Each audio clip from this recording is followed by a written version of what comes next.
so much for your time, Louise. Thanks for being here. Thanks for having me. Yeah. I'm so excited to talk to you. I know, it's lovely to be here. I'm so excited to be here.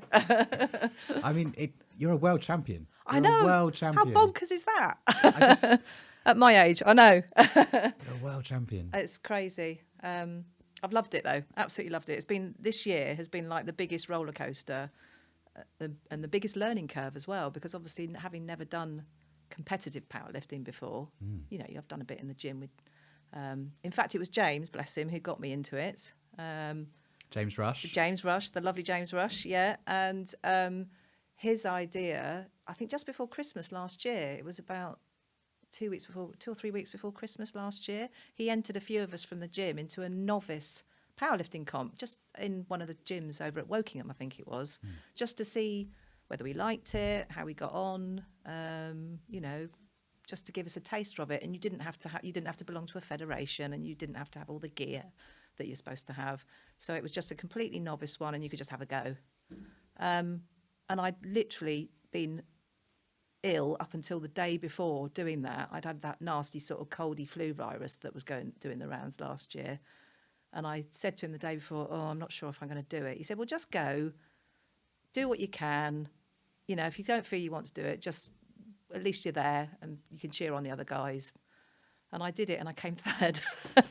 And I got the best lifter of the day as well for the most points scored. Wow. So it was, and I thought, if I can do this when I'm not feeling at my 100% best, maybe I could have a go.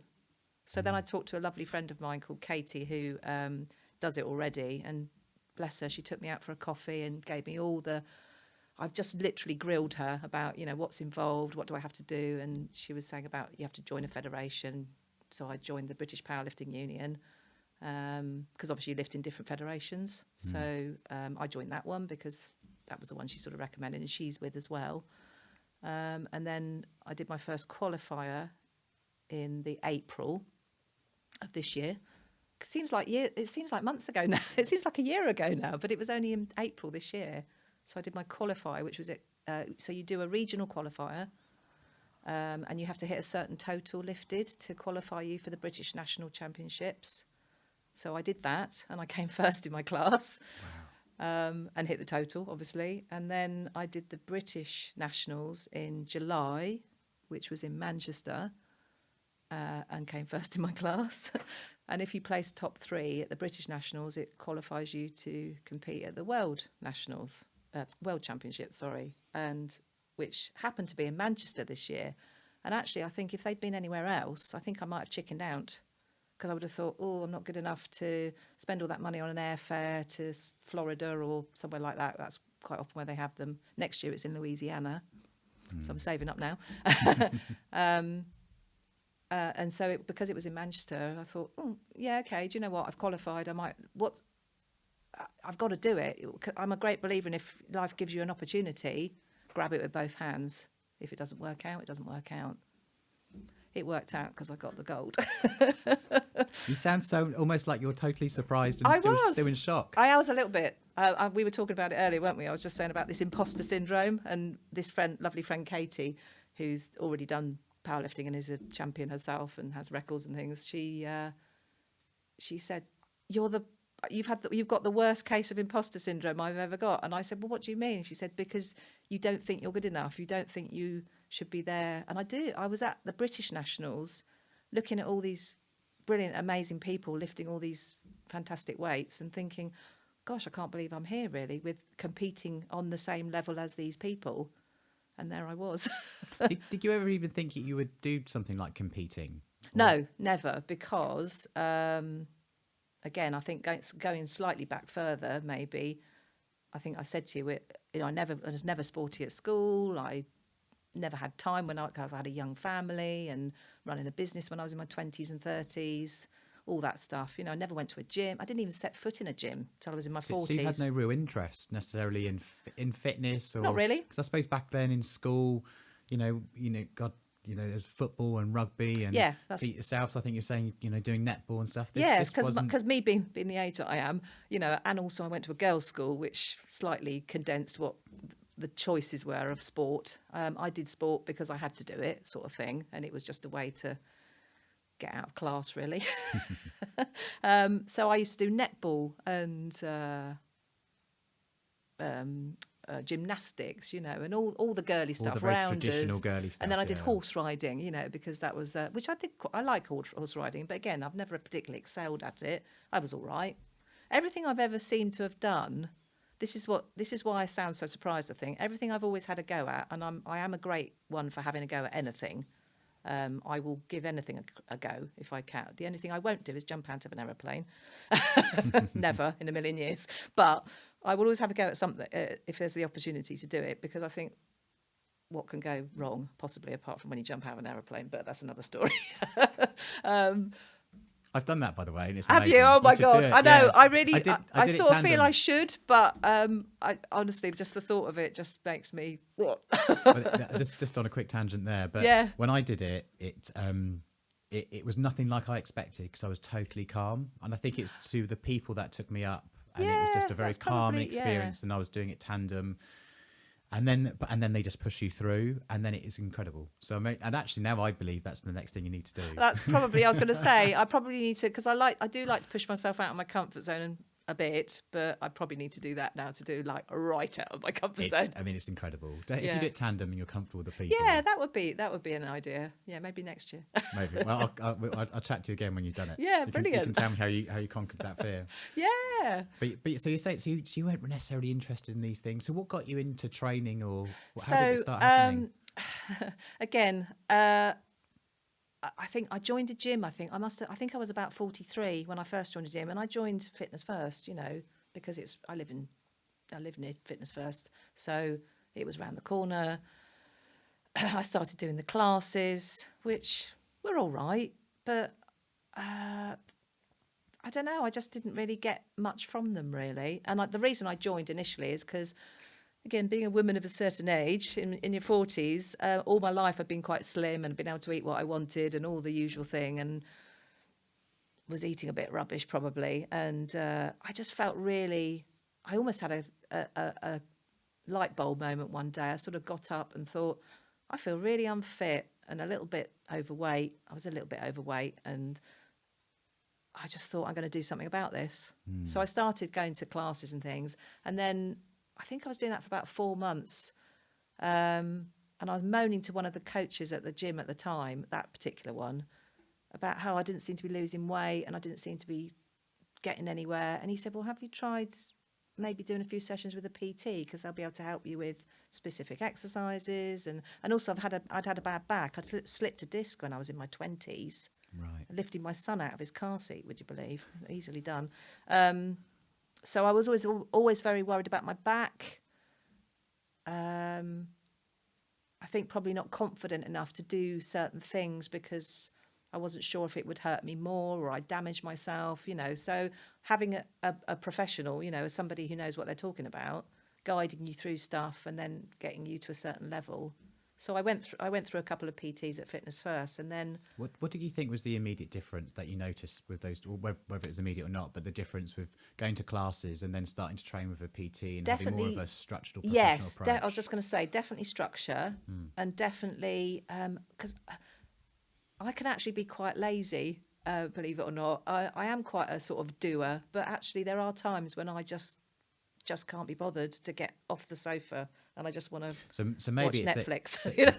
I think all people, Especially in the winter. have got that. Yeah, especially in the winter. So a PT kind of make you go to the gym a bit more. Yeah. So maybe if I've keeps got your a promises. certain, if I've got a session booked or even a class. I mean, even when I started going to Inner Athlete, and in fact I started going there before James took it over. So with the previous owner who had it, I was there from then. So I've been at what is now Inner Athlete since about 2015 at that particular premises. Obviously, James has had it for a couple of years. So,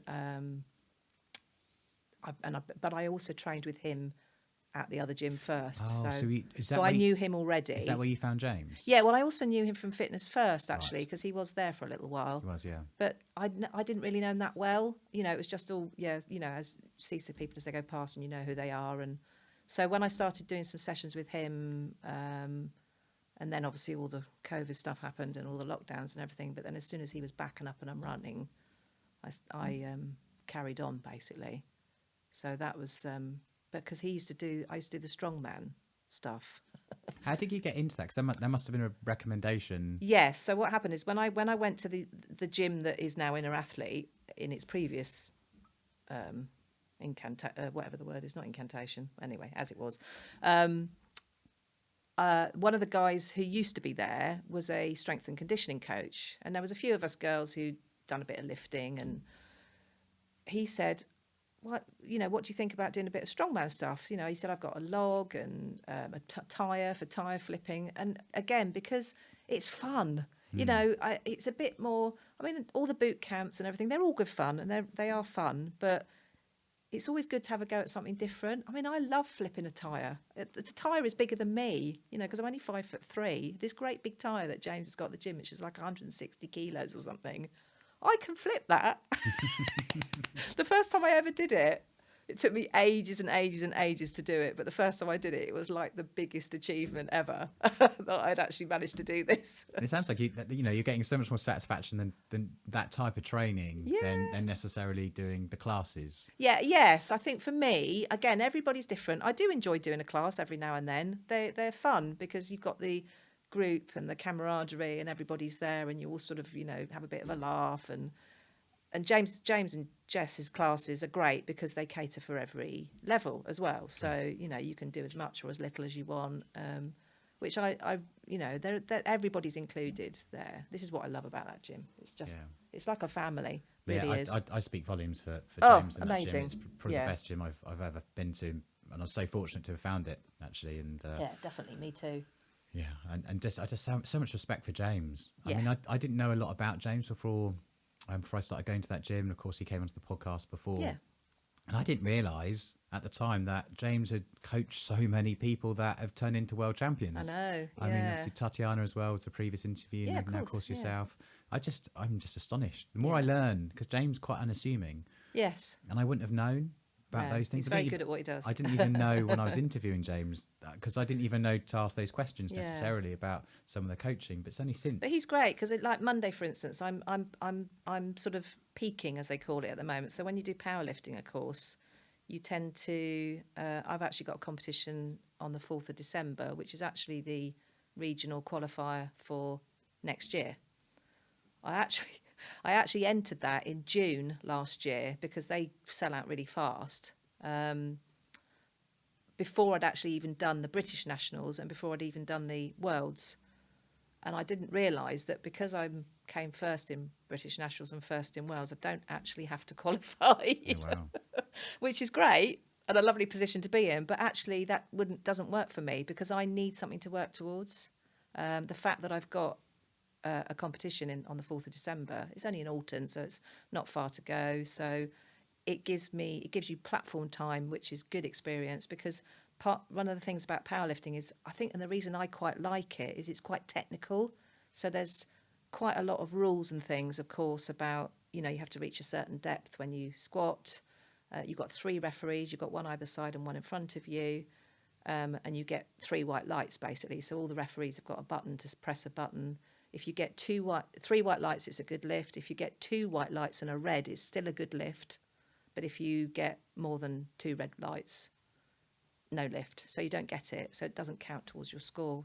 Right. So obviously you go in and you've got 3 squats, 3 bench and 3 deadlift. And it's quite a long day and there's a lot of sitting around. And actually, when you think about it, you're there probably for most of the day and you lift 9 times. Wow. So you're actually lifting for about 10 minutes in total. So a lot of people think it's boring, but there is quite a lot of sitting around. But now that I know the people and the atmosphere is just great, it carries you along because you'll go and you'll shout for other people that are lifting in a different category to you that you happen to have met and you've made friends with. And I've made so many friends this year on the powerlifting circuit, and we're all from all over the place. There's some in Wales and some in Cornwall and some in Devon, and it's absolutely. And we all chat to each other sometimes on Instagram and stuff, and look at each other's training videos and say, "Oh, well done."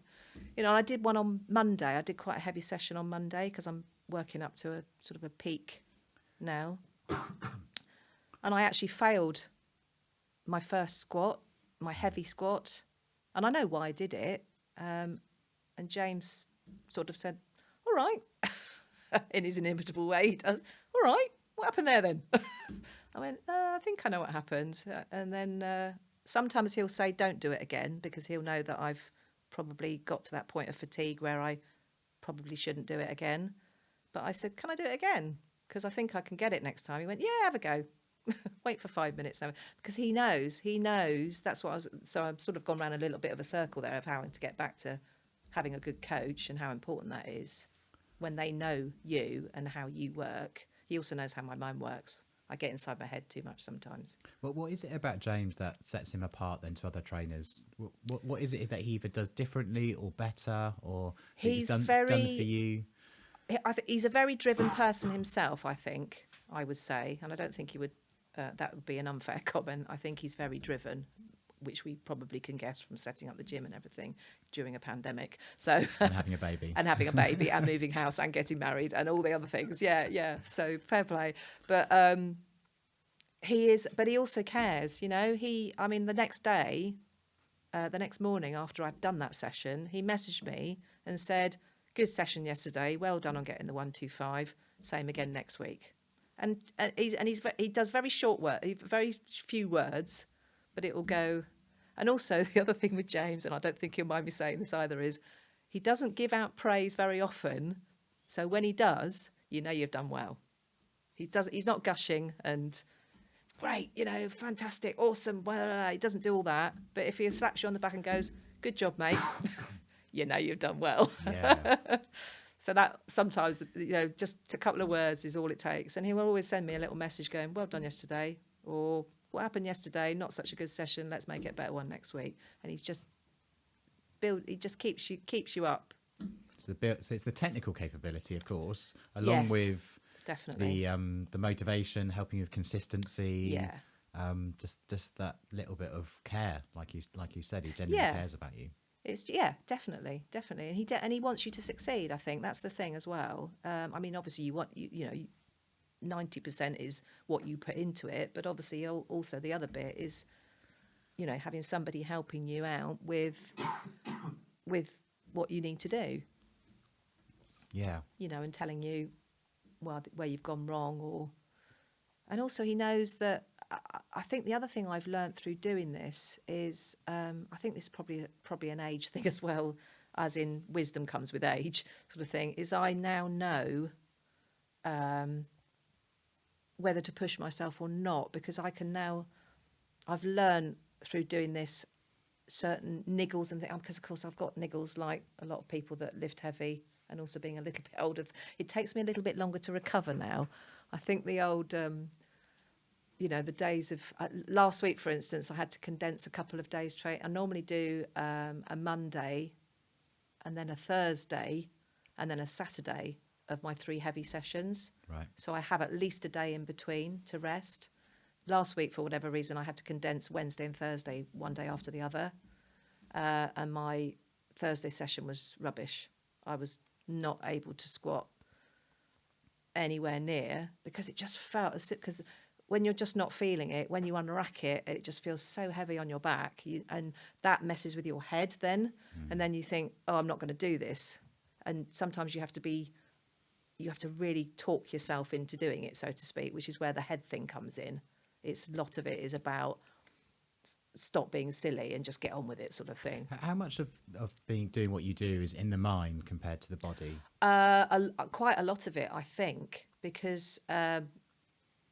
like I said, just like that, for instance, that thing. So if you're, and this is where the competitions bring out the best in you, because obviously the adrenaline's going, the atmosphere is great, people are shouting at you they genuinely, this is what's lovely as well as being a part of the British Powerlifting Union, is everybody genuinely wants you to do well, whether you're lifting 50 kilos or 350 kilos, they all shout and scream for you.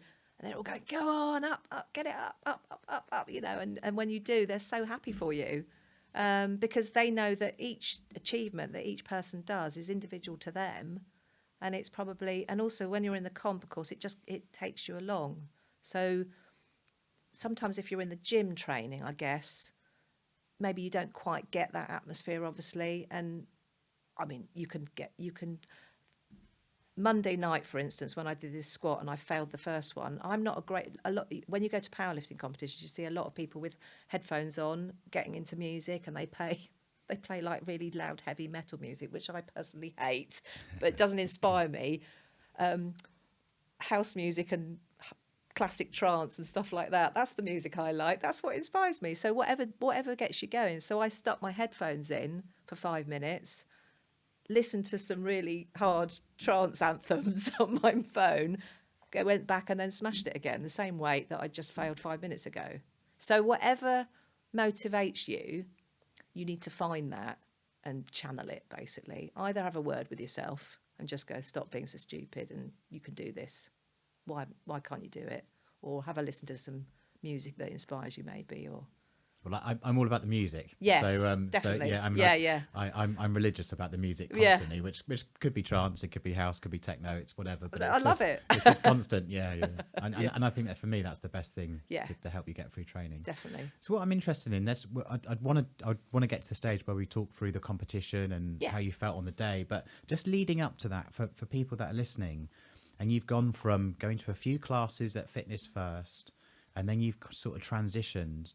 What you've made this sound like is it's accessible for people to be able to go on this journey from 4 months or so of doing some workouts at Fitness First to getting a good coach, and then now you're competing. I mean, obviously, I know there's a bit of time. There's quite a few years in between that, but yeah, it's still you made it sound very accessible. What's that journey been like for you to? I mean, you obviously didn't go into it thinking, I'm going to go and become anything here, and I just wanted to go in there losing a little bit of weight. Yeah. Was it important? Get fitter, Was it and important to eat for you better. to have a goal to work towards? Was that helpful? Yes, I like having goals, which is why I think it works quite well for me personally. I like to have something to aim for, which is one of the reasons I started doing. So my very initial first goal that was set for me was losing a certain amount of weight, right, and cleaning up my diet. So we took out all the sugar because I was eating far too much sugar, and we worked out that I probably had a little bit of an intolerance to dairy. I can tolerate a bit of it, but so we did a bit of an elimination. So this was the first PT that I had who was very into nutrition as well, but I've followed that on with James anyway. So now again, because it's gone on over a certain period of years, I know now how to eat.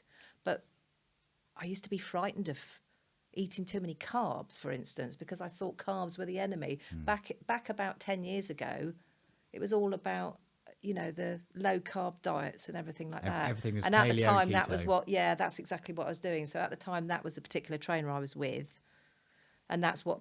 Yes, it made me lose weight, but actually, I didn't have any energy. So once I changed to different trainers, and then once I was with James as well, James said, "You've got to eat carbs. Otherwise, you're not going to have any energy." I mean, it's not rocket science, and you know it now. But the thing is, actually, I sleep better. I have more energy. I can lift more.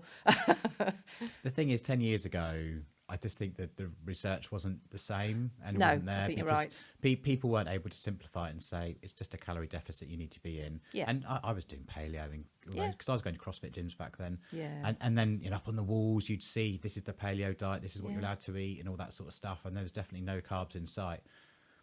Obviously now when you look back you just think that was bonkers because you're starving yourself of one of the three key macros that you need. I was literally starving. I mean, I used to be I'll be honest with the figures. So I was about 72 kilos, I think, at my heaviest, which for me is a bit too heavy, really, because I'm only 5'3" and I am quite sort of small boned, small structured, should we say.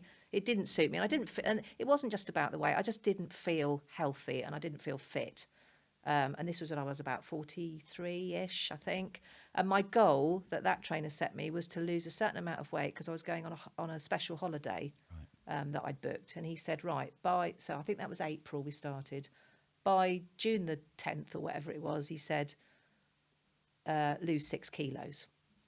And he did all, but we did it in a way, the wrong way. He had me on chicken and broccoli and no carbs at all, and we cut carbs, and I just felt absolutely awful. It's a bit like the keto flu, if you've ever done a keto diet, and that's the which challenge. I've also tried. The challenge is it might work, but it's not sustainable. No, so absolutely then you not. sort of bounce back And again. it worked initially, but then, and I did lose the weight, and I then got right down to about 58 kilos, which is what I used to be when I was in my 20s, which is, probably natural then, but actually now I lift in the under 67.5 kilo bodyweight category, and I'm usually about 64, 65. So I'm in it. I'm safe within it. But if I want to be under 60 kilos, I have to literally starve myself, and it's just miserable. You can't eat what you want. You can't enjoy yourself. You can't go out. When you go out to eat, you're thinking, oh, what can I have on this menu? It's just not fun. Yeah. There's more to life. Of course. Yeah. So the first goal was to focus on losing some weight. And once you got there, what happened then? That's a good question, actually. What did I do then? I think I just... where was I? Yeah, I just carried on with the classes for a bit, I think. And then we carried on with the lifting. And I think the next goals... So I was always setting myself... PTs are always good. I mean, most PTs will always say, what do you want to do? And then if you say, well, I'm not really sure, they'll say, well, why don't you give yourself a goal of saying, I know what it was. I wanted to do a pull-up. Right. So most PTs their goal is to get somebody to do a pull-up. So I when I got to 1, my next goal was then to do 5. And then my next goal was to do 10. I can't do 10 now because I'm a bit heavier now. But when I was light, I could actually do 10 pull-ups. But I think I could do about 5 or 6 now. But still, that's good. That's brilliant, And so all these little goals that you set, I think you just set yourself a little goal maybe.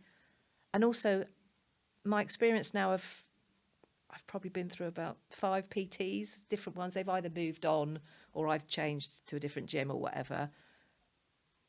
Although they all have their own different styles, to a certain extent, you start to learn then what goals you can set yourself, because it's experience, isn't it? So the more you do this stuff, the more experienced you get, and the more you get into the mindset.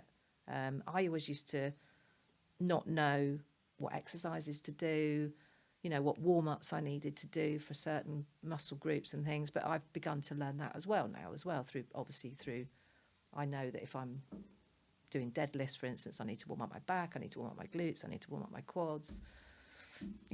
It's so you tailor your warm-ups for what you're doing, because at the moment I'm just lifting. I'm doing all the lifts for the competition, so I'm doing a deadlift day, I'm doing a squat day, and I'm doing a bench day. So it's deadlifts today. so that was the beginning, and then let's sort of fast forward a bit, because you mentioned at the beginning of our chat that you started going to some competitions more for fun. I think it was at the beginning, just to see what. Yes.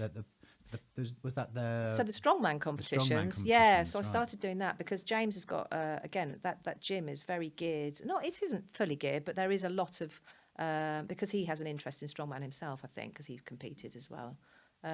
He has quite a lot of the equipment, which is great because not all gyms. Of course, somewhere like Fitness First, which some people like it. It's fine. But it's mostly classes and machines, and there is a free weights area, I think, and everything. But they don't have things like tyres and kegs and stones and farmers' handles and big giant dumbbells, which is all the fun stuff. It's a completely different experience, isn't it? It's fun. It is fun. And it's also, again, I think it's a sense of achievement. The first time I flipped a Tara, that was great. And the first time I pressed a giant dumbbell, you look at it and you think, I'm never going to do that.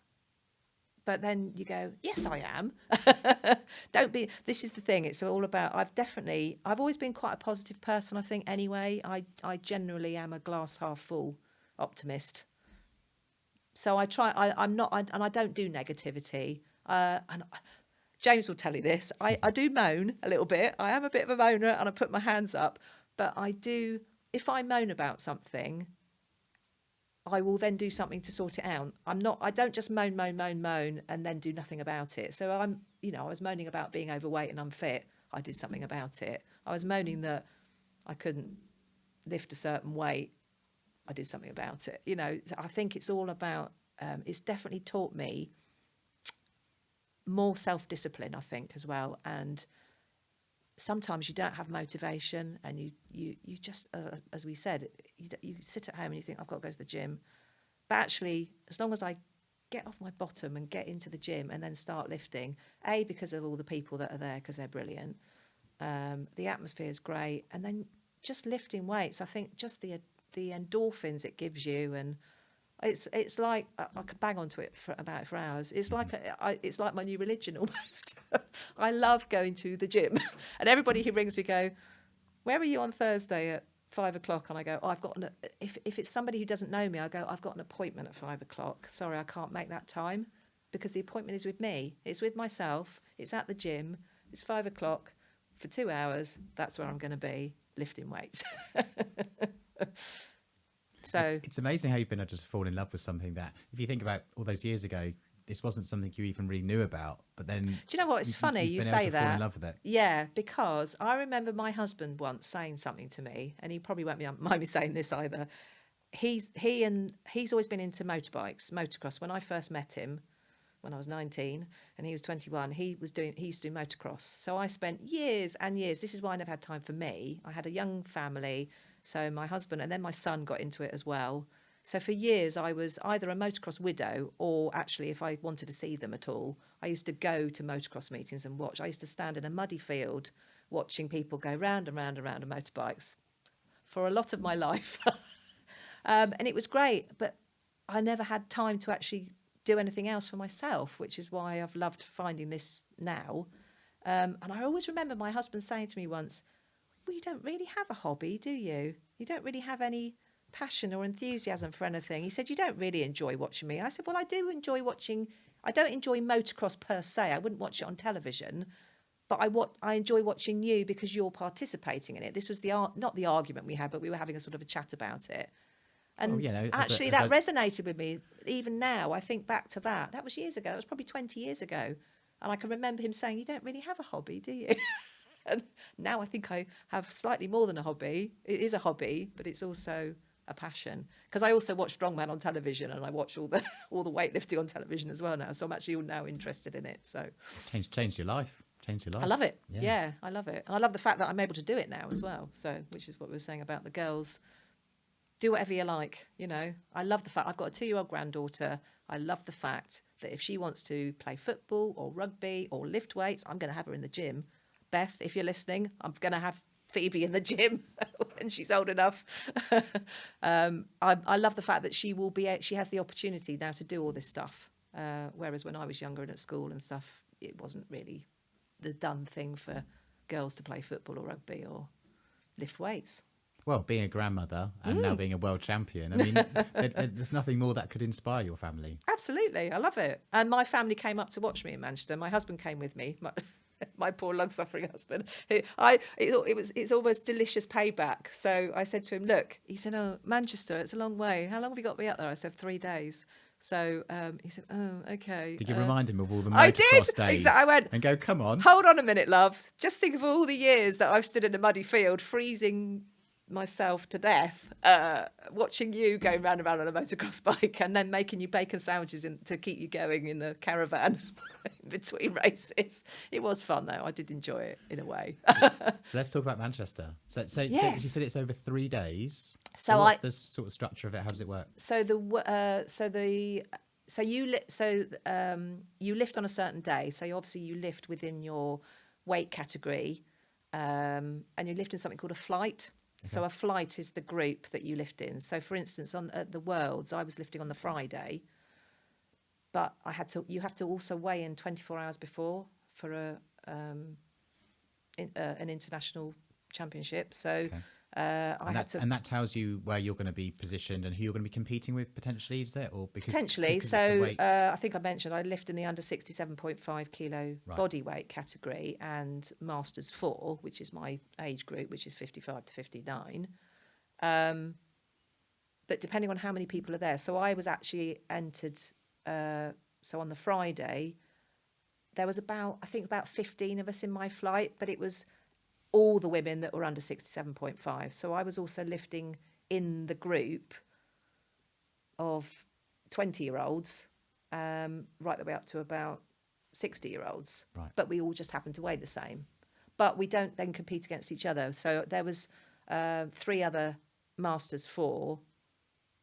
So those were the ones that I was competing against. So you're competing against within your own specific group as well, but you might be in a big flight, if that makes sense. Got you. Okay. Yeah. So there might be 15 people in your flight, and you just go out one after the other.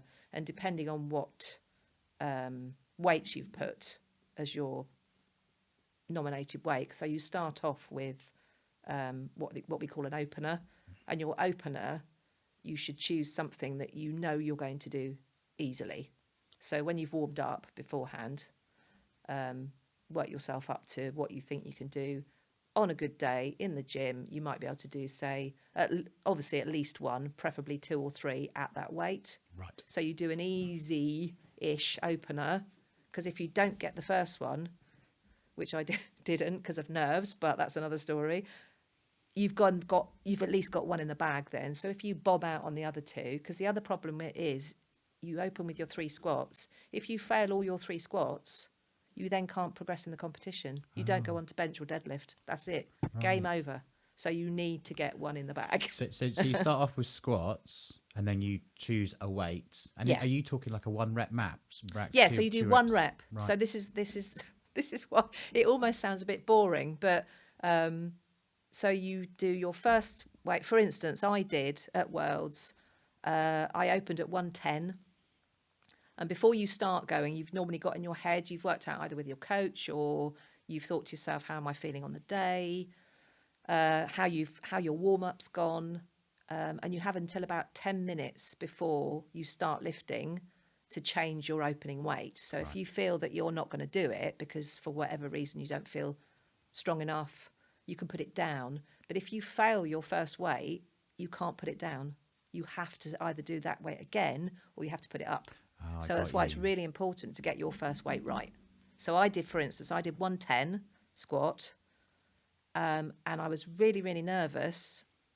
And I don't know what happened. Again, I got inside my head too much and I failed it. I dropped it. I pitched forward. I almost face planted, actually. But you have fantastic spotters at the gym, at the competitions, and they literally catch the bar off you and as they see you starting to fail, they'll take it off you. Right. So you don't hurt yourself. And with you, is that a comfortable weight that you would typically do at the gym? When I'm training heavy, yeah. So I should be able to do at least 2 of those, really. Right. And then, so I did that. So I then did it again because my confidence had taken a little bit of a bash. I thought I could have done a little bit more, probably, looking back, but hindsight's a wonderful thing. So I did it again just to make, again, as I was saying, to make sure I got it. Because if I then failed the next one, I'm starting to go into dangerous territory then of not being able to proceed in the competition. So I did the 110 again, absolutely flew up. So again, it is coming back to physically, it's a confidence and it's a mind thing. It's a mind thing, yeah. Definitely. You're probably a bit nervous. Was there lots of people watching? Oh yeah, loads, and it was live streamed as well. So so no pressure. Gosh. My husband's at the side shouting at me. My niece and my daughter-in-law came up as well on the train and watched me, and all I could hear was them shouting in the background. And it's really funny because also the other thing is people will talk about like being in the zone. You could, because someone said to me once, "Can you hear us shouting for you when you're?" And I said, my honest answer is yes, I can, but I'm aware of it, but it doesn't sort of register, if that makes sense. Yeah. So you're sort of aware that these people are shouting at you, but you've gone into almost like a white mist moment because you have to get. I mean, if you've ever watched a video or seen a photograph of me lifting, I have a very strange look on my face because you almost go into a zone. Again, it sounds a bit cliche maybe, but it is true. You have to find that little world and just do it, just get on with it. So then the second lift you were comfortable with. So the second lift I got it easily, and I really wanted at that time to do I'd already done a 117.5 at British Nationals, which was a British and world record. Yeah. And I wanted to beat it personally. Nobody else was anywhere near it, but just for a little personal record, I wanted to beat it. But again, I slightly chickened out because I wanted to get my reason for being at Worlds was I wanted the gold medal. I didn't want to break records particularly because I'd already got all the records. when I did British Nationals, which was brilliant. But I did 117.5 again, and it was easy. I could have done 120, but anyway, that's what I'm working towards for the next one. But anyway, and then I did a bench, and then my benches, I did get a world record. So it's unbelievable, isn't it? So what happened with the benches? So the way it's just so I understood it. So the structure is you do squats, you do a bench, then you do a deadlift. Deadlift, yeah. Right. So you do 3 of each. Right. And the heaviest one, basically, that you lift is your score.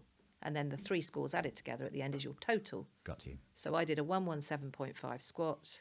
I did a 62. So I did a 57.5, 60, 62.5 bench. So the 62.5 gave me the score and the world record. and then I did a deadlift, and I did 120, 125, 130. And the 130 was comfortable, and that gave me my score. So I had a total score of 310. Let's just talk about going to that world record. So this is on bench. Yes. And then had you lifted that before, or was it the fact that this was recorded, or like what was your mindset going into that moment? I'd only done it, I think, once before in training. And it was a bit of a struggle, actually, because the other thing about powerlifting, it's quite technical, like I said. So you have to be so when you unrack it, and when you come down, it has to come down and just touch your chest, and the command of the referee who's behind you, he'll say press. If you press it before he says press, you fail the lift. Right. And if you don't come down far enough, he won't say press until he knows that you... So if you're going down really, really, really slowly and you haven't quite come down far enough, you're there forever, and by that time you've got nothing left. You've lost your thing, so you can't get it back up again. And when you get to the top, he says rack. So if you go back before he says rack, that's also a failed lift. So all these technical cues, which is why I said it's so important. If someone's thinking about doing powerlifting, go to a novice one first, and because you have to wear a singlet and you have to have all the gear for when you're actually lifting in competitions. But if you go to a novice one, you can just go in, leggings and whatever you want. But even the novice ones will do the cues to get you used to it. And the more you do, it's just good to do a few meets just to get all the cues right. Because there's nothing worse that if you've done all that training and you fail a lift on a technicality, it's like the worst thing in the world. I did it at the novice competition. I did my bench, the very first one I ever did. I did my bench and I racked it back because I was so happy that I'd done it. I just went bang into the rack, and he hadn't said rack. So he said, "I'm really sorry." He said that would be a fail. So I didn't get it. Gutted. So that was a learning curve again. So every time you do a competition, I think this is why by the time I've done Worlds, I just felt so much more confident and so much more like I belonged in that environment. The other 2 I still felt a little bit on the edges because I think because of the experience, and it was only the second one I'd done. So I'd done the qualifier, I'd done British Nationals, and then by the time I did the Worlds, and there's all these lovely people there from America and Canada and India and Finland and Ireland, all sorts of places they came from, and it was so nice meeting all these people as well. The moment you'd set the world record, so you must have known it's a world record going into yes, it. because what you have to do is you have to say that you're going for. So basically, there's a website. There's it's called openpowerlifting.org, and you've got all your rankings. I'm actually ranked number 1. Wow. On it at the moment in the world. So you knew going into that was what the weight was that so you check you check the records, and they update them regularly. So you check the records, and if you know that you want to have a go at breaking it, you have to tell them as you're going onto platform. You have to say, "I'm going for a British record," or "I'm going for a world record." Brilliant, yeah. And they put either a BR or a WR next to your attempt. So if you get it and you get your 3 white lights, that then goes off to, for instance, I've got. So the AWPC, which is the Amateur World Powerlifting Congress, which is the world one that British Powerlifting Union are affiliated to. So the World Championships I did was the AWPC World Championships because they're affiliated to the British Powerlifting Union, which is what I qualified in. So they're the one that I did the world records in. So I've got world record certificates winging their way to me this week, because I've emailed them this week and went, when are we getting our certificates? And they've just done them, apparently, from Chicago, the headquarters are. I've got the squat, I've got the bench, and I've got the total scored world records. Wow. I did have the deadlift for about 2 minutes. And then my lovely friend... I say friend in inverted commas. No, she's lovely. A lady called Ali, who I've met through powerlifting, who lives in my category. She went on after me and did 2 kilos heavier than me, and she nicked it back off me. So I had it for all of 2. But that spurred me on. I'm going to have it back next year. Sorry, Ali. the moment where you know that you've just broken a world record, and now you obviously you still have it right now. I mean, how does that feel? Elation. Absolutely brilliant, because when you've done it, they do something called a kit check to make sure that you haven't cheated. So I lift also in a category called Classic Raw, which means I can use sleeves or wraps for when I squat around my knees. You can use wrist wraps for bench, and a belt, obviously, for deadlifts and whatever else. I also wear it for bench. So they check to make sure that you haven't got additional layers underneath of. So, for instance, like some people might try and cheat by putting 2 sets of wrist wraps on, or they might cheat by putting an extra belt underneath the belt they've already got under their clothes. Right. Has been done, apparently. So they check your kit when you've done, and then when they check your kit and make sure everything's as it should be, they put your hand in the air and go, world record. Wow. And it's just such a lovely feeling of achievement, I think. Because I've always been really mediocre at everything I've ever tried. I've always had I think I said earlier, I've always had a crack at everything, but I've never particularly excelled at anything. I've always had a go. I mean, the last strongman competition I did, which was last September, I came second, which is the highest I've ever got, which was wonderful. And that was why I decided to stop doing it, because I thought finally, after 6 years of doing strongman competitions, or 7 years, whatever it was, I finally placed in the top 3. And I thought that's now my high, because I'd never come last in a strongman competition, but I'd never been particularly, I'd been like 4th or 5th or 6th, or so finally I'd achieved that. I'm a slow but sure, wins the race. Apart from in powerlifting, obviously, because this year has just gone from 0 to 100 miles an hour in 1 year. 2022 was my powerlifting year, obviously. Yeah. Well, it sounds like maybe with the strongman stuff, it's kind of built your conditioning almost to get you to a stage where you were able to lift much heavier weights. Definitely, yeah, definitely. Because obviously with strongman, you've still got to be able to do things like, I mean, they, for instance, you might have floor to overhead axle, you might have deadlifts, obviously, and the thing with strongman is that you do conventional deadlift, when your legs are together, because that you're not allowed to do what's called sumo deadlift in strongman. But of course you can do sumo, which is where your legs are apart when you deadlift. I don't know if you've ever seen anybody doing that. You can do that in powerlifting. It's allowed. And actually I might be exploring doing that, because my back is not brilliant, shall we say. And deadlifting, it doesn't really like it very much. So next year, after I've got 7 months basically. So from January to July till the British Nationals are, I've got 7 months to work on all the things that I want to improve on, basically. And James has suggested, he said, why don't we try? He said, it's up to you, but let's maybe give sumo deadlift a go, because it takes out some of the strain out of your back, because it's a bit more leg focused apparently. So it's more. So we're going to have a go at that. So I've got a new thing to try and master. But the only thing with that is that you'll go backwards slightly before you progress again, which James, again, has also warned me about, which is, what he's for as a coach. He will say,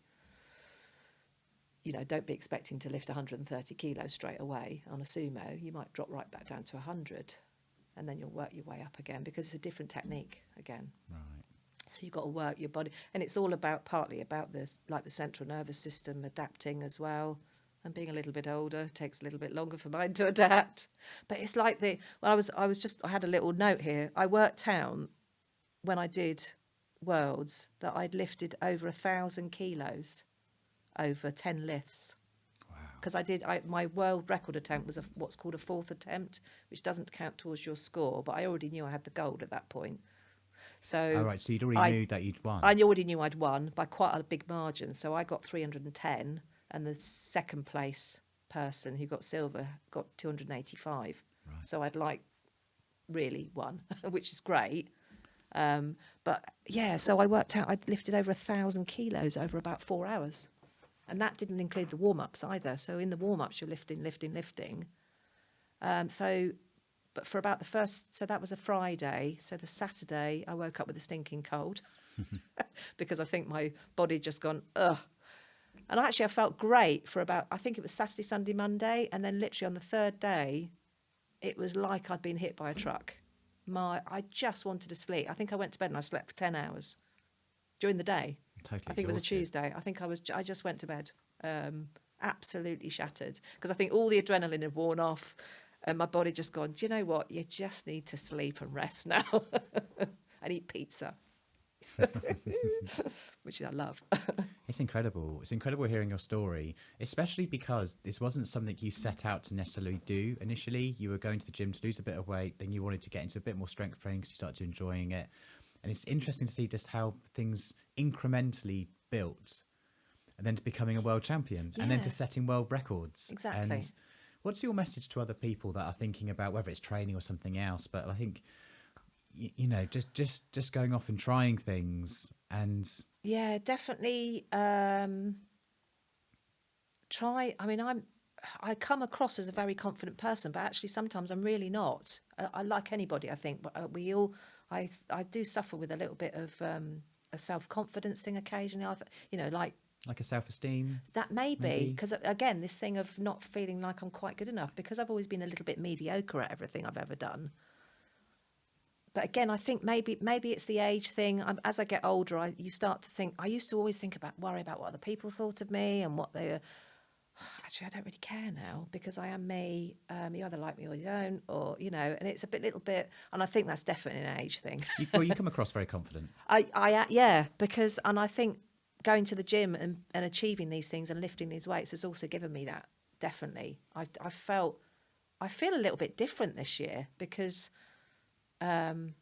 It's usually my husband and son have got trophies, like walls and walls of trophies from doing motocross and motorbike racing, and I've just got I had a couple of little medals for coming fourth or third or now second in a strongman comp, and finally I've got some medals on the wall and I've got a gold medal from that sort of self-esteem. I don't feel good enough. Where do you think that comes from? I mean, funny enough, the interview I've done just before yours was actually with my therapist. Oh, funny. So she's a very specialist type of therapist, and a lot of our sort of self-limiting beliefs come back from childhood. Something that's happened within 100% within your first 7 years of life. When something happens, and she gave a really basic example, like you could be a child, go on stage, say something funny, everyone laughs, but the child, they think it's cute and wonderful, but actually then the child then goes, oh, they're laughing at me, I'm never going to do this again. They become shy. And she said, so a lot of these sort of self-limiting beliefs come from something that's happened in childhood. Most of it we can never even remember, but it's just there. Yeah. And I certainly had some of that as well. Might be confident as a person, but something there. But now it's almost like because you started to go through and train and get some success, and it's like you're rewiring your brain in some respects to say, actually, I am good enough. I am. Do you know what it is? I think, and if my mum listens to this, bless her, I don't mean this horribly, but my mum is a perfectionist. She's also a very strong lady. I mean, she's 86 now. She's amazing, but she was always really confident. Not domineering, that's the wrong word, but a very confident, and again, not controlling, that's also the wrong word. I don't mean it like that, but everything I ever did when I was a child, I always felt it wasn't quite good enough for her. Right. Because she, bless her, I know she was trying to get the best, and I know it was all done with the best will in the world, but she was always trying to get the best out of me, and I know that. But I think I always remember things like, if I'd done a picture, for instance, at school, she'd go, oh, yeah, that was lovely, darling, but maybe you could have just done a little bit more. There was always a but. So everything I ever did, not everything I ever did, because that's unfair to her, because I know she was trying to help me and I know she was trying to improve me. But unfortunately for me, I think now I look back on it, I actually recognise that that's possibly what I always thought I was never quite good enough, because some of the things I did weren't quite good enough for her. Yeah. But do you know what? And when I did my British Nationals Championships, she sent me a card saying, well done, so proud of you. And when I rang her up and told her I'd got the gold medal, because I didn't ring her for a couple of days because I was so tired, I didn't ring her. And she rang me on the Monday and said, I've waited a couple of days. She said, I wondered if you hadn't rung me because it was bad news. She said, but how did you do? I said, oh, Mum, I'm so sorry, because she doesn't do Instagram or anything like that. She's just, she's at home streaming Facebook. She can email, bless her, and she can do that. But she doesn't do mobile phones either. So it's a landline phone call or an email to my mum to tell her things. And I just didn't have the energy. I know it sounds awful, but I didn't have the energy to just even pick up the phone. So she rang me. She said, I didn't know whether to ring you. She said, and I said, oh, no, I'm so sorry, Mum. I said, I got the gold. And she screamed down the phone. She went, oh, my God, that's amazing. Oh, I'm so proud of you. So, and she's been amazing. She's going, I can't believe we've got a world champion in the family. So she's been like my biggest shouting out the arse, and she's been telling all her friends. And Bless her, she's so proud. Yeah, which is lovely, because finally, thanks, Mum, finally, I do believe in myself now, and I can do whatever I damn well please. Yeah. Really, I can have a go at anything I like. I'm going to jump out of a plane next. You heard it here first, mate. I'd love you to do that. Do you know what? I might be tempted. Yeah. Well, if you're going to Louisiana, yes, I'm not jumping out of a plane there. No. Well, I don't know. I mean, I just if you do something over a particular place, I did it in Mexico and landed on a beach. So it was like the moment takes over you. So I think. Where did you do yours then? It was in Cancun. Wow. Okay. Many years ago now. Yeah. But in Cancun. Yeah. Oh, so that is a really good memory. And we did it barefoot. So it was just. Wow. It's just more than doing it here, and I think because of that it feels different. Okay. and everything else. So maybe if you just take yourself out into a completely different situation, so if you're in Louisiana or in the US or somewhere else, just somewhere that's completely new, I don't know, I think somehow you can conquer some fears there. Yeah, because I actually on a slight I wanted to do is it parasailing, when you go off on the back of a boat and you're on a wire and you've got a parachute on. Oh, yeah. Is it parasailing? I think that's what it's called. Like that, yeah. Parascending, something like that. I was on holiday in Cyprus in beginning of October, and I really wanted to do it. I just never sort of seemed to fit it into the fortnight's holiday I had. And I kept looking at these people doing it and thinking, I really want to have a go at that. So maybe I should do that first, and it'll give me a little idea of what it's like to be up in the air on a parachute. Yeah. So what's next then on your training, but your life list that you're going to get done? So training, what happens next with? So you need to defend your title, and is there more tournaments coming up? Yeah. So like I say, I've got the qualifier in December, which is more for platform time and just to give me something to train towards. And then July is the British Nationals again in Manchester. Okay. So and then September next year. Haven't got the date yet, but it's usually about the first or second week of September. Is the World Championships in Louisiana next year. Right. So I shall train between January and July for the British Nationals. And then that will already have and then of course I'll only have like a couple of months before the next one. So hopefully I can just keep it up then, obviously, for Worlds. But yeah.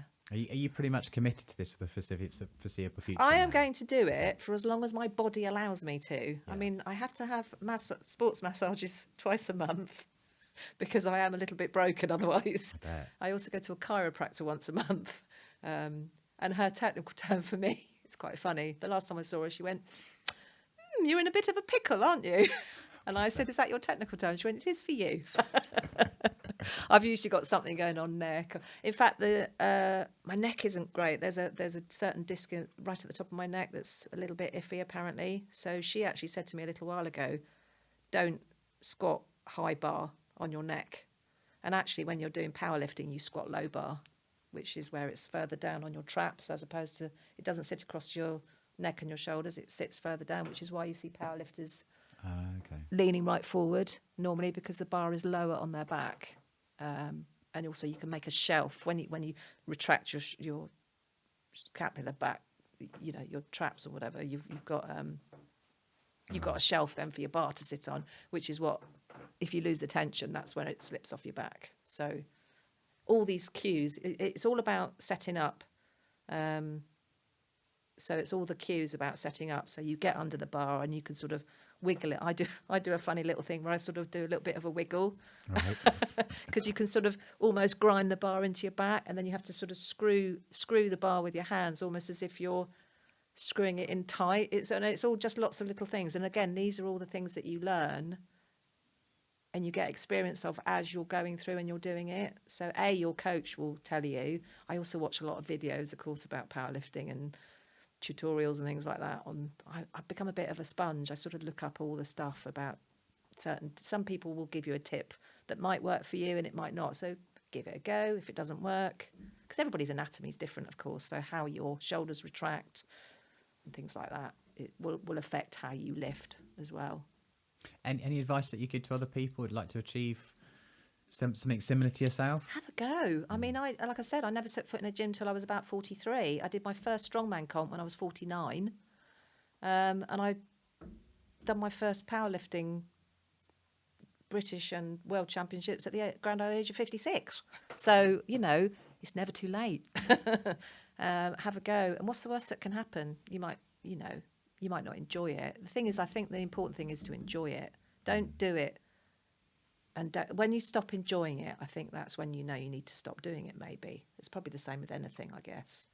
But at the moment, I am loving every minute. I'm loving the ride, and I don't actually want to get off just yet.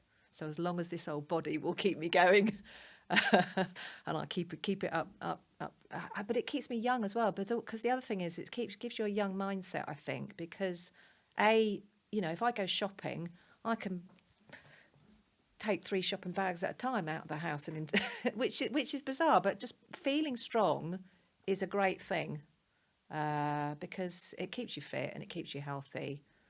And a lot of the people at the gym there are people in my age group and a little bit older, but I think predominantly the age group of the gym maybe is sort of 20s, 30s, maybe 40s. And although, you know, when I make a reference to a certain song maybe that was a hit when I was a teenager, they'll go, when was that out? And I'll go, 1985. Oh, I wasn't born till 2000. But actually, that being with that group of people, even though they're younger than me, we all just seem to get on. Because we have an interest. So find a good gym, inner athlete in Silchester, just saying, find a good gym.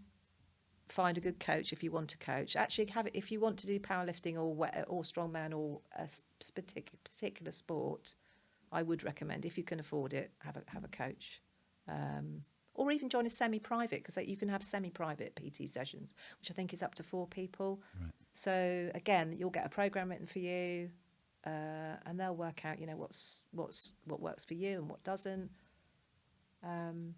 Definitely, just have a go. I can tell the excitement in your voice. Sorry, I am. But that's the thing. That's what I love. It's just the excitement that you've now got from doing this over all these years, and now the success you've got, and also the publicity. You know, BBC Radio. I know, it's bonkers. Local newspapers. Yeah, because the other thing I think actually is, again, being the generation that I am, you didn't blow your own trumpet. Again, you were brought up, especially as a girl, I think. I was brought up not to shout about things and not be, be modest and don't boast about your achievements and don't. But actually, I want to now, because actually, and this was the other thing. This is what it's taught me this year. Definitely, is that actually I have done things that I can go, do you know what? I'm a world champion. Do you know what? I've got some world records. This is amazing. So, and I think that's got me out of that, of going, well, you know, yeah. because why not? If you've done something and you're proud of it and it's an achievement, you should shout about it, definitely, I think. And also what you probably, and I think this is different to when we were younger, which was don't boast and all those sorts of things. Yeah. The difference is now, especially with the platforms we have, is now this is inspirational. You Yeah. can share your story and it's going to, hopefully, let's just hope maybe I'd this love inspires to. one If person. yeah, exactly. If it inspires one person who, like me, maybe they were feeling a bit middle-aged, frumpy. Those are all the words that I would use to describe myself when I was in my 40s. I felt a bit, and a lot of women of a certain age will resonate with this. I felt a bit invisible. Right. Because as you get older, as a woman of a certain age, you do start to feel like, your family have then grown up and gone. So you start to lose a little bit of I was a wife and I am a wife and a mother still, but that's sort of all I was at the time. I worked, I looked after my son, I helped my husband run his business, I did all the washing and the shopping and the ironing and the housework, and all that's valid and absolutely, obviously crucial and important, but I didn't do anything for me. And I think that's my overriding message would be, find something. I mean, I spend a lot of time at the gym, admittedly, because I now have the time. I mean, I have my granddaughter on a Tuesday, but I probably spend about 10 hours a week at the gym. So, which is quite a big chunk of a week, really. And I'm also lucky that I work quite flexible hours in the jobs that I do. So I can fit it in. But if you can find a way to even just shoehorn in half an hour or an hour to do and maybe start to follow something that you might be a bit interested in, give it a go. Because I think it's really important to have me time, especially as a woman running a house. And and I know it's really, I mean, it's some of the girls at the gym, I know they've got families and they still seem to be able to make the time to come and do it. And it's great. It's lovely. Yeah, it does feel like it's something that you've sort of done as a presence yourself. You've needed something because absolutely, while you're successful, you know, a wife and a mother and grandmother, you know, and you have your jobs and everything else. It's like you needed that extra thing for you, quite deservedly as well. You've given all your time and, you know, supported the family for all those years. Yeah, you absolutely. need something that's for you. I think almost you can be. I mean, when you've got kids, you are selfless, aren't you? Definitely, you know that. If only I told you about the morning I've had. Yeah, I can imagine. But yeah, I've almost become a little bit selfish with my time. So, and I used to feel a little bit guilty about that, but actually now, when I first started doing the gym, my husband, bless him, did you say, "Oh God, are you at the gym again? Or are you going to the gym again?" And he used to say it a little bit like that, but now he gets it. And again, he is now one of my biggest cheerleaders, which is brilliant because he gets how much I love it and how much I love achieving what I've achieved. So he now gets it. But again, he didn't quite understand it because I think he was so used to me always being at home, being there when he got in. You know, the dinner was ready, ironing was all done. And now I've become a little bit selfish and gone, do you know what? The ironing doesn't matter if I don't do it till tomorrow because I'd rather go to the gym. So that I just want to pick up on that a little bit because a lot of that can hold people back and they think, oh yeah, but people have got expectations of me and I need to do things in a certain way. So how do you reset that? Because especially if you've been married for 10, 20 years, you know, and you're going to go, well, no, I need to do these 30 things. plus. Yeah. Okay, 30. Yeah. So how do you start bringing that in? Because you know, like a lot of people might be afraid to start making changes. I always used to think, I tried to be superwoman actually. And again, a lot of women resonate with this. Yeah. I tried to be all things to all people. And actually you get to a point where you go, enough. I really, and actually you think that people are expecting you to be all things to all people, but they're actually really not. It's, for instance, I got home from work quite late last night. It was a miserable drive home because it was piddling with rain.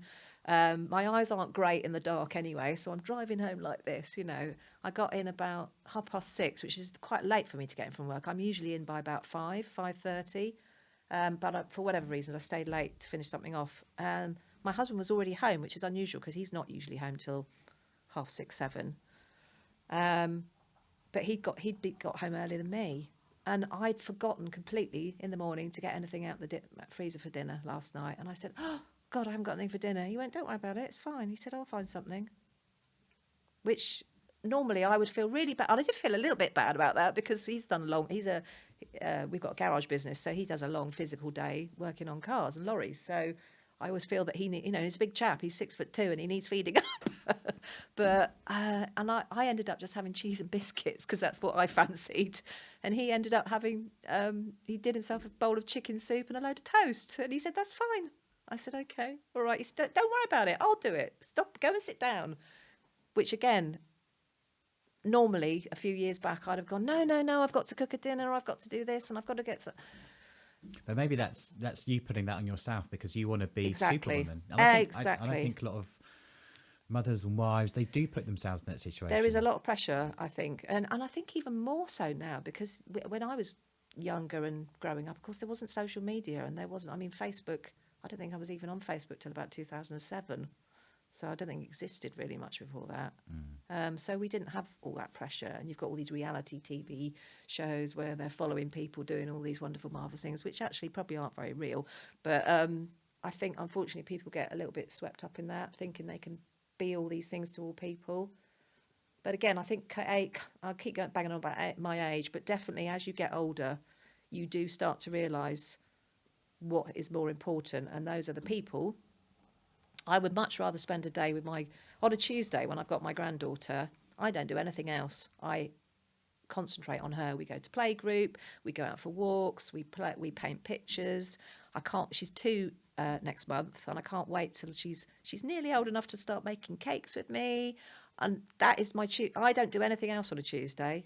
I might put a load of washing in when she's asleep or something because she'll have a nap for an hour or so. Yeah. But I don't do anything else because Tuesdays are my day with her, and she's growing so fast. Again, I know you know that it's all going to be. She's going to be at school before I know it. So I'm making them. This is the other thing. I think it makes you appreciate definitely what are the important things in life. So looking after yourself, having a bit of me time, having a good circle of friends with maybe some like-minded, like all the gym lot, and having lovely family and doing family time. Tomorrow I'm going to Wellington Country Park to see all the Christmas lights with my granddaughter and my husband and my son and daughter-in-law. So that will be lovely.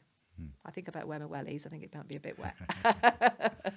But yeah, so all those sort of things, definitely it's made me appreciate definitely looking after yourself and making sure you're fit and healthy and in a good space in your head, definitely. Well, thank you so much for coming in. It's been a real pleasure talking thank you to for you. Having and me. Congratulations again. It's amazing. World champion. I know. That's the most amazing thing. And again next year. And again. And hopefully again, then hopefully again. But yes, please come as back long as I can. But please come back and tell me more about it in the future. I will. It'd be great. Yeah, definitely. Thank you. Thank you very much. It's been great. Thanks for your time. Thanks, Thanks Simon. for coming in. Yeah, thank you very much. Thank you. Okay.